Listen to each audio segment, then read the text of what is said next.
उस घने जंगल में हिरन का पीछा करते हुए कब रात हो गई खुशी को पता ही ना चला। उस हिरन के पैर पर लगी चोट से खून लगातार टपक रहा था और शायद ये बात खुशी को व्याकुल कर रही थी। आखिर वो उसे इस हालत में कैसे छोड़ सकती थी। उसके हाथ में एक दवा का प्याला था। न जाने उसे ऐसा क्यों लगता था कि वो सबको बचा सकती है। पागल लड़की। पर उसे क्या पता था कि एक खूंखार शिकारी उस कोमल हिरन के रसीले रक्त से लोभित हो चुका था और अब वो उस मासूम हिरन के नर्म मखमले मांस का इच्छुक था। बड़ी देर बाद ही सही, पर खुशी उस हिरन का भरोसा जीतने में सफल हो गई थी। उसके दाहिने पैर पर दवा लगाने के बाद वो अपने बालों में लगा एक लाल रिबन उसके घाव के ऊपर बांध देती है। फिर खुशी बड़े प्यार से उस नन्हे हिरन का सर अपनी गोद में रखकर सहलाने लगती है और बदले में वो हिरन भी खुशी के कोमल हाथों को चाटकर उसका ये ऋण चुकाने का प्रयास करता है। यह देखकर वह मुस्कुराने लगती है। वह भोला हिरन खुशी की इस मुस्कान के पीछे की वजह ना समझ सका। खैर, यह तो कोई नहीं समझ सकता था। फिर खुशी उस हिरन से बातें करने लगती है। उसे बताती है कि कितना प्यारा है वो, कि उसे कितनी चिंता है उसकी, और ये भी कि उसे अब तक घर पहुंच जाना चाहिए था। अगर पिताजी को पता चला तो वे बहुत डांटेंगे कि आखिरकार गांव की मुखिया की बेटी इतनी चंचल और लापरवाह कैसे हो सकती है। पर जाहिर था हिरन को उसकी बातों में दिलचस्पी थी नहीं। बड़बोली खुशी बातें तो ऐसी कर रही थी कि मानो वह हिरन उसे सुन सकता हो। किसे पता, शायद सुन भी सकता हो। कि तभी अचानक पास की झाड़ियों में हलचल हुई।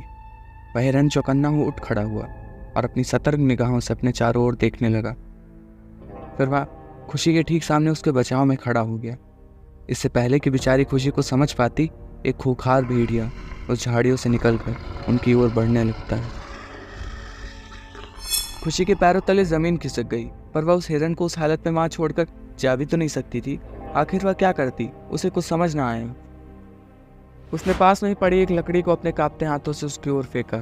न जाने उसे ऐसा क्यों लगा कि बस इतना काफी होगा। उस आदमखोर ने उछलकर वो लकड़ी अपने जबड़े में पकड़ ली और पलक झपकाते ही उसे चूर चूर कर दिया, मानो कि अपनी शक्ति का प्रदर्शन कर रहा हो।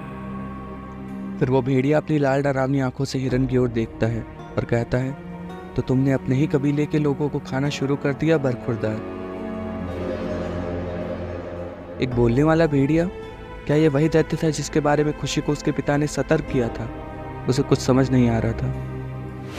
भेड़िया हिरन की ओर बढ़ते हुए कहता है, मेरे पास एक सुझाव है, क्यों ना हम दोनों इसे आधा आधा बांट लें। वैसे भी इतनी सुंदर लड़की तुम अकेले नहीं हजम कर पाओगे।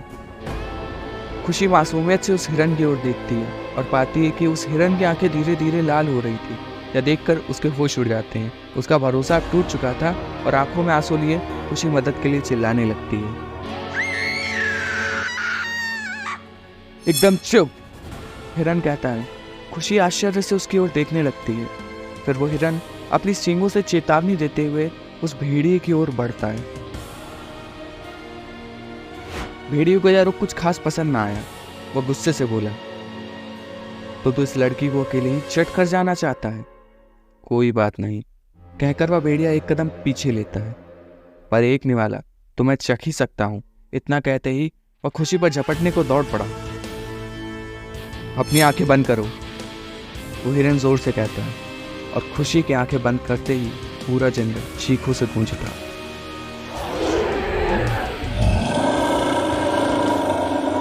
आंख खोलने पर खुशी ने ऐसा भयावह दृश्य देखा कि उसके होश उड़ जाते हैं।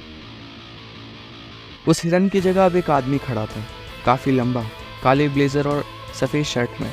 उसके गले में एक टाई भी थी और उसके लंबे भूरे बालों के बीच से दो सुंदर सींगें निकली हुई थी, एकदम एक हिरन जैसे।